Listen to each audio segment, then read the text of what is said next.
Alright y'all, so I didn't think that I would be coming back to talk about this dude, but after the recent shenanigans this nigga's been in, I feel like it's necessary to talk about the 808 man himself, DaBaby. Now, recently he's been trying to hop on some form of a comeback since his baby mama issues basically exposing him as a shit person, with him popping up with NBA Youngboy on the track Hit, or him dropping one of the worst songs of 2022 with Sneaky Link Anthem. Trash! But throughout all of this, all it did was make me realize something that I should have realized before.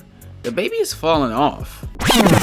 See, I remember last year when DaBaby got into some serious trouble because the dude wanted to go on some weird homophobic tangent at Rolling Loud, and it proceeded to get him cut from future events. Yeah, well, he tried to patch it up by saying he'll donate to LGBTQ+ related groups and whatnot, but the lie detector test determined that was a lie. And I feel like after that event, things have only been going downhill more and more for him, with him dropping this dog shit EP at the end of November, and then proceeding to degrade his baby mama on live, expecting people to side with him, but instead they just shit on him even more. And the thing that really gets me throughout all of this is the fact that he hasn't learned not a damn thing. I mean, you can already see the BS with his weak ass Travis Scott level apology, and then for him to come around and get back into something stupid is genuinely amazing to me. It's like if you gave a lot of these rappers such as Bootsy and Kanye West a book on how to not be a fucking dickhead, they take the book and then burn it in a fire. But if there's one thing I realize whenever a rapper gets into controversy, it's that they don't ever really get cancelled, or whatever special word the internet likes to pull out of their ass. Tomato, tomato, tomato, I'm throwing.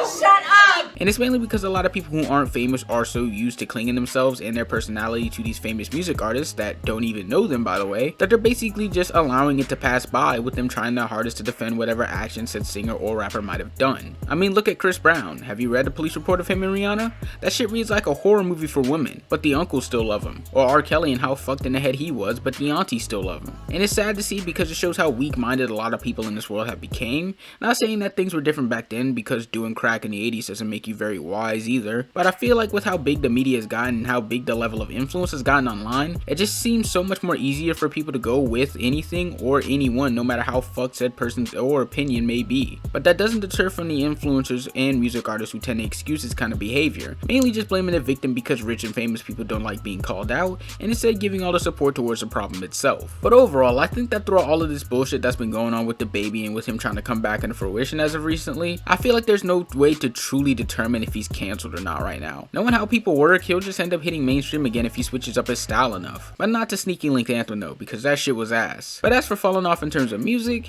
yeah, I would say so. I feel like if you listen to just one of DaBaby's songs, I feel like you've listened to his entire discography 10 times over. But that's just my opinion on the state of the Charlotte rapper. But how do you guys feel about DaBaby's recent situation? Do you think that he fell off? Let me know down in the comments while liking and subscribing to the channel. Make sure to follow my IG and Twitter. And if you like those traits used in this video, make sure to follow the artist as well because she's dope. And oh yeah, make sure to follow my second channel for me outside of music.